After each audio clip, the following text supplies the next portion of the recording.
Hello everyone. So today we are going to discuss about the Chandragupta Maurya for all SSC exams. Okay, let's start. Without wasting time, please like, share and subscribe our YouTube channel. Okay, so let's start. अगर मैं आपसे पूछूं कि आज भारत देश कैसे चलता है, okay, prime minister, minister, IAS officer, army, tax system, laws, इन सब के कारण ना। लेकिन क्या आपको पता है आज से 2300 साल पहले भी भारत में बिल्कुल ऐसा ही सिस्टम था। अगर वो सिस्टम बनाया था चंद्रगुप्त मौर्य और उनके गुरु चाणक्य ने। चंद्रगुप्त मौर्य ने 320 ईसा पूर्व में मौर्य साम्राज्य की स्थापना और नंद वंश के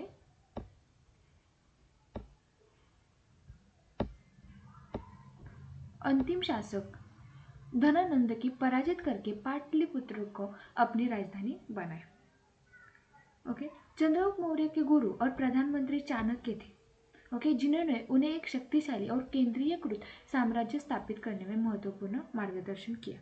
तो किसने किसने ये सिस्टम बनाया था? चंद्रगुप्त मौर्य और उनके गुरु चाणक्य ने। ओके, वो उनके गुरु थे जो कि प्रधानमंत्री थे। मौर्य एम्पायर में पूरा पावर राजा के पास होता था। ओके, जैसे आज country head prime minister, state head chief minister, वैसे ही मौर्य पीरियड में king is a supreme authority, minister is a adviser.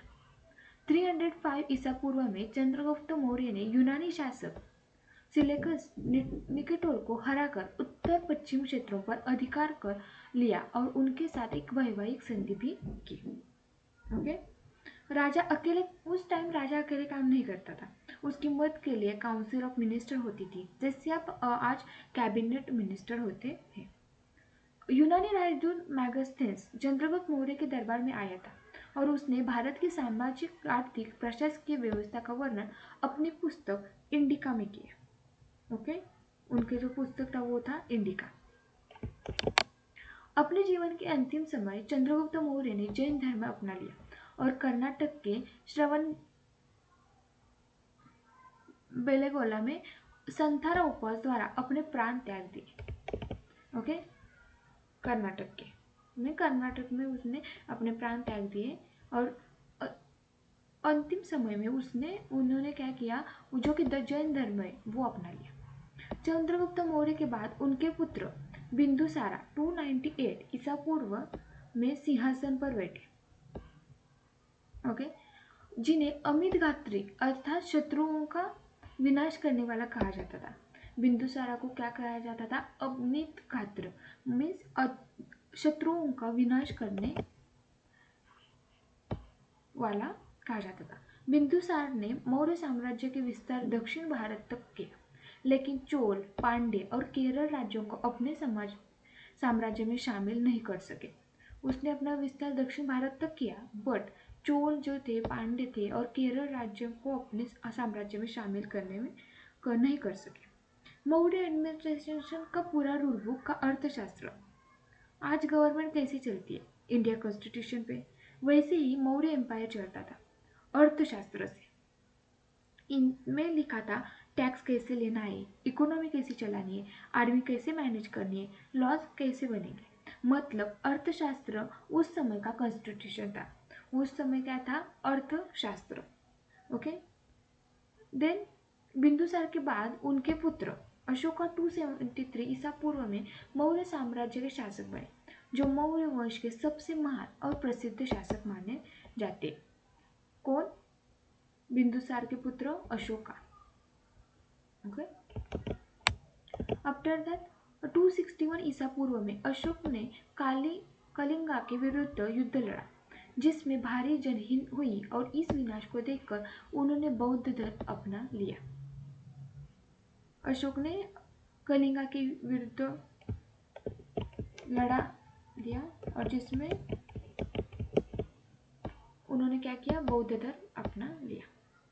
Kalinga युद्ध के बाद अशोक ने धम्म नीति अपनाई, जिसका मुख्य उद्देश्य अहिंसा, नैतिकता, धार्मिक सहिष्णुता और प्रजा के कल्याण का बढ़ावा देना था। अशोक ने अपने संदेशों और नीतियों को जन तक पहुंचाने के लिए शिलालेखों और स्तंभ लेखों का निर्माण करवाया। जो प्राकृत भाषा और ब्राह्म लिपि में लिखे गए थे। अशोक के प्रमुख स्तंभलेख सारनाथ, सांची स्तूप और लुम्बिनी जैसे स्थानों पर आ गए हैं। भारत का राष्ट्रीय प्रतीक सारनाथ स्थित लायन कैपिटल ऑफ अशोका से लिया गया है, जो कि भारत का राष्ट्रीय प्रतीक है सारनाथ स्थित, ओके, जो लायन कैपिटल ऑफ अशोका से लिया है, जो अशोक द्वारा निर्मित स्तंभ का शीर्ष भाग है। मौर्य प्रशासन एक केंद्रीकृत शासन प्रणाली पर आधारित था, जिसमें राजा सर्वोच्च अधिकारी होता था और उसकी सहायता के लिए एक मंत्री परिषद कार्य करती थी। चाणक्य द्वारा रचित अर्थशास्त्र में मौर्यकालीन प्रशासन, अर्थव्यवस्था, कर व्यवस्था और सैन्य संगठन का विस्तृत और वर्णन मिलता है। मीन्स मैंने मतलब अर्थशास्त्र इज इक्वल टू उस समय का कॉन्स्टिट्यूशन था। मौर्यकालीन अर्थव्यवस्था का मुख्य आधार कृषि था। उनकी जी आर्थिक इकोनॉमी थी वो थी मौर्य पीरियड में इकोनॉमी का बेस था एग्रीकल्चर। राज्य की मुख्य इनकम कृषि से आती थी उस टाइम। लैंड टैक्स, भूमि कर और रियल टाइम कंपैरिजन लाइक आज हम GST, income tax, property tax देते हैं, वैसे ही मौर्य टाइम में फार्मर्स अपनी उपज का 1/6 हिस्सा टैक्स के रूप में देते थे। आज का इनकम टैक्स इक्वल टू तब का लैंड टैक्स। ओके, मौर्य साम्राज्य लगभग छठा भाग लिया जाता था। ओके, मौर्य साम्राज्य मीन्स 1/6, इतना भाग जो कि फार्मर है वो टैक्स के रूप में देते थे। मौर्य साम्राज्य की सेना 4 भागों में, फर्स्ट वन पैदल सेना, घुड़सवार सेना, रथ सेना और हाथी सेना में विभाजित थी, जो साम्राज्य की सुरक्षा सुनिश्चित करती थी। ओके, जो कि आर्मी को 4 पार्ट्स में डिवाइड किया गया था। इन्फेंट्री मीन्स पैदल सेना, कैवेलरी घुड़सवार सेना, रथ सेना, एलिफेंट्स हाथी सेना। रियल लाइफ कंपैरिजन लाइक आज हमारी सेना 3 दलों में विभाजित है, आर्मी, नेवी, एयरफोर्स देश की सुरक्षा करता है, वैसे ही मौर्य आर्मी एम्पायर की सुरक्षा करती थी।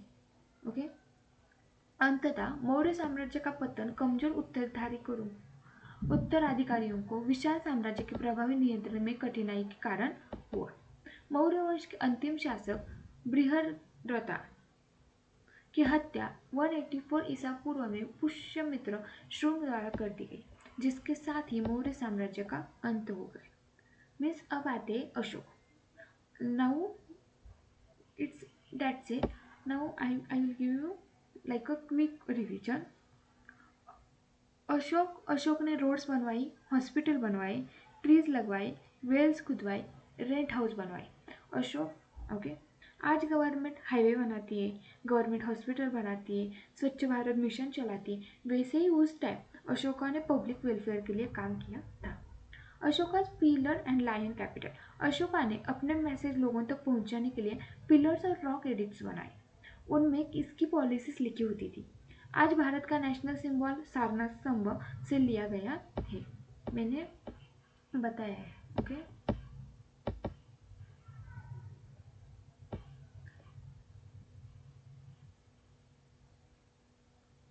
ओके, हियर अशोक द्वारा निर्मित स्तंभ का Ashoka pillar equal to today's national इम्पेटर, मीन आज का नेशनल सिंबल। नाउ कंक्लूजन, आज का मॉडर्न गवर्नमेंट सिस्टम किसी हद तक मौर्य एडमिनिस्ट्रेशन से इंस्पायर्ड है, इसलिए कहते हैं Maurya empire was the foundation of Indian administrative system. If you want, so that's it for today. Please like, share and subscribe our YouTube channel. Thank you.